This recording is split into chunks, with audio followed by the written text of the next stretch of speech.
populismo de esquerda. Sheinbaum abraça legado de AMLO e rejeita liberalismo moribundo. Sheinbaum mostra que a esquerda não precisa se encolher, mas buscar um novo projeto que atenda às demandas básicas das maiorias e avança na construção de um novo comum. Gui, esse texto é do Antônio Martins. O que você destaca dele? Esse texto, quando a gente publicou ele no Instagram, houve muitos comentários criticando o uso desse termo, né, populismo de esquerda. E a gente convidou os leitores a estarem entrando no site, lendo o texto completo, porque apesar de ser um termo que é estigmatizado e muitas vezes usado para atacar a esquerda, ele faz uma defesa desse termo, né? Então, só para a gente entender, né, o que o populismo, ele geralmente está ligado a quando um político, né, quando ele usa políticas e discursos que são feitos para agradar, de certa forma, para atender o povo ou até para seduzir o povo, né? E geralmente estabelece uma contraposição entre o povo e as elites.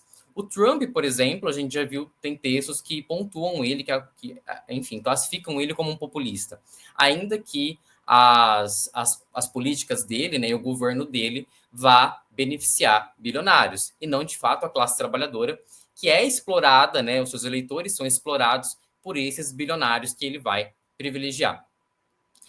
Mas o texto ele aponta o seguinte, né, que tem até um trecho aqui que eu vou destacar do autor, que ele fala o seguinte: Sheinbaum indica que, diante da crise civilizatória e dos arreganhos da ultradireita, a esquerda não precisa se encolher, nem buscar refúgio num liberalismo moribundo. Pode buscar um novo projeto, cujas bases são atender às demandas básicas das maiorias e avançar na construção de um novo comum. Então é isso que ele convida, né? Examinar melhor essa hipótese de um populismo de esquerda, né, que a Sheinbaum ela herda do Lopes Obrador, voltar para essas políticas, né, que muitos governos aqui da América Latina utilizaram ao longo do século XX e criar uma coalizão entre classe trabalhadora, imigrantes, pessoas racializadas, para de fato haver essa contraposição, né, entre essa multidão, né, composta por esses grupos e as oligarquias. Então, enfim, a ideia do texto é essa, né? É ressignificar, talvez, o termo populismo e assumir ele de fato, né? Dizer, não, é isso mesmo que deve ser feito, e é isso que a Cláudia Sheinbaum está fazendo. E é engraçado isso, né, Gui? Porque, tipo, você falou de ressignificar o termo, populismo virou uma coisa ruim, né? Tipo, ai, é um populista, é um cara que fala pro povo.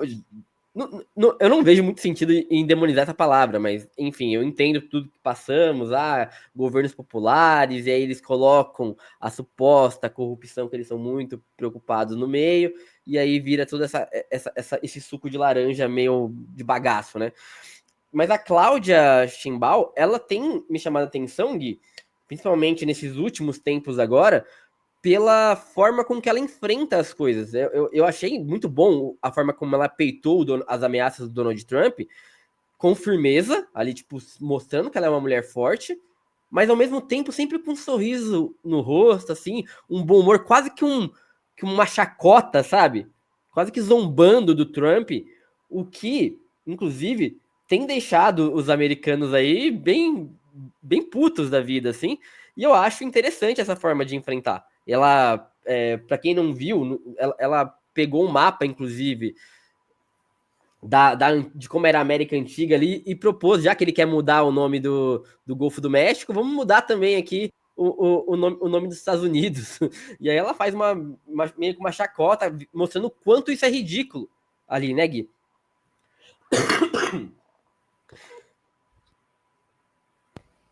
Pode falar, Gui. Eu tô sem voz. Beleza. Não, sim, com certeza. O Antônio Martins, ele cita isso. Inclusive, ele fala que a Cláudia Sheinbaum, ela lançou um elegante desafio a Trump, né, em relação às propostas e às respostas que ela dá. E eu acho que isso resume, né? Ela traz essa energia do Lopes Obrador, né? Ela traz essas coletivas matinais em que eles comentam como o governo está trabalhando, o que precisa ser feito, né? Responde eles perguntas da imprensa e sempre com muita calma, né? E respondendo à altura. Inclusive, a gente vê na grande mídia neoliberal, algumas críticas em relação a ela, falando como se ela fosse uma sombra do Obrador, ou como se ela fosse talvez copiar, repetir o que ele fez. E na verdade o que ela faz é herdar de fato esse legado, que é muito importante. Não à toa, ela foi eleita com uma margem muito ampla. Não à toa, o Morena conseguiu arrebatar ali as cadeiras do parlamento. Então, ela está de fato abraçando esse legado, só que ela quer ir além. Inclusive, ele fala, né, além dessas respostas da Sheinbaum para o Trump, ela tem sido mais ativa em relação à política internacional. Então, ela criticou o Trump, por exemplo, em relação às ameaças ao Canal do Panamá. Ela se reuniu com a Xiomara Castro para discutir, né, as ameaças dos Estados Unidos contra os imigrantes. Então, ela tem se portado de forma aí mais contundente para enfrentar, né, para de fato se estabelecer e mostrando o seguinte, ó, a gente até entende, a gente assume que sanções do Trump podem sim, e não só sanções, como ameaças de deportações em massa podem impactar o México, só que vocês também vão ser impactados. É isso que ela fala para os Estados Unidos. E isso é bem interessante de se ver, né? E ela atingiu aí 100 dias de governo, se não me engano, com mais de 80% de aprovação, né? Então isso mostra que ela está no caminho certo. E ela diz, né? Nós não vamos voltar para a política neoliberal. Nós não vamos. Essa é a decisão do governo. E tem uma outra fala dela que eu achei sensacional, cara, dela satirizando também. Ela falou assim: se os Estados Unidos querem taxar, nos criar impostos, nos criar problemas, vamos taxar também a nossa cultura, já que eles utilizam tanto dela nos seus filmes. E aí ela fala do polêmico filme aí da Emília Pérez, né? Que foi um filme que está sendo muito falado por conta disso. É um filme que fala sobre a cultura do México sem ninguém mexicano no elenco. E aí eles falam como os Estados Unidos vive fazendo isso, pegando a cultura mexicana, ganhando rios de dinheiro com ela, estereotipando a figura do mexicano.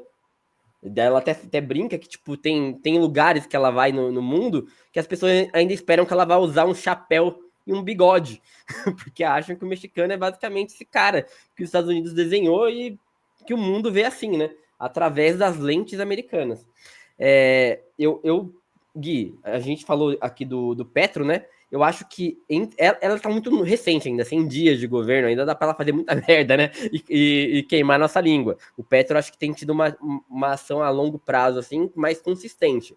Mas ela me chama bem atenção, assim, até por ser uma mulher de esquerda se destacando tanto, assim, num cenário que, pô, a gente tá falando aqui, acho que o Lula não tá nem entre os 5 destaques, assim, de governos de esquerda, porque o Lula, infelizmente, não consegue fazer um governo de esquerda ainda, né?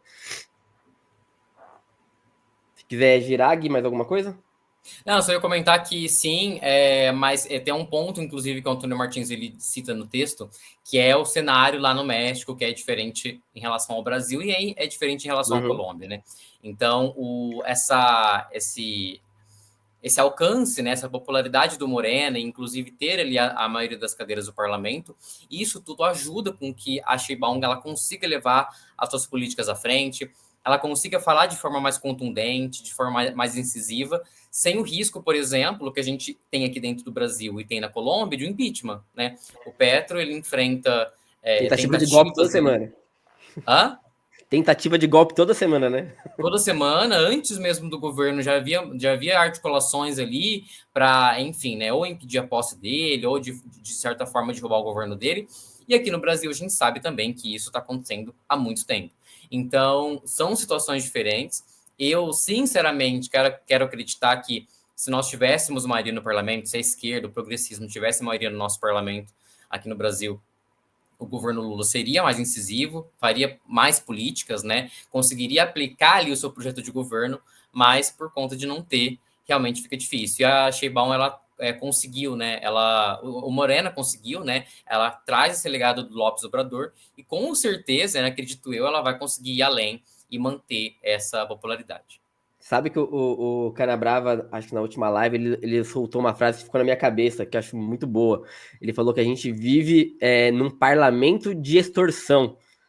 E realmente, tipo, a gente retroalimenta o que esses caras vão elegendo, né? Tipo, essa máquina de eleger gente ruim lá. E a gente só consegue o presidente. Basicamente, voto popular só consegue o presidente.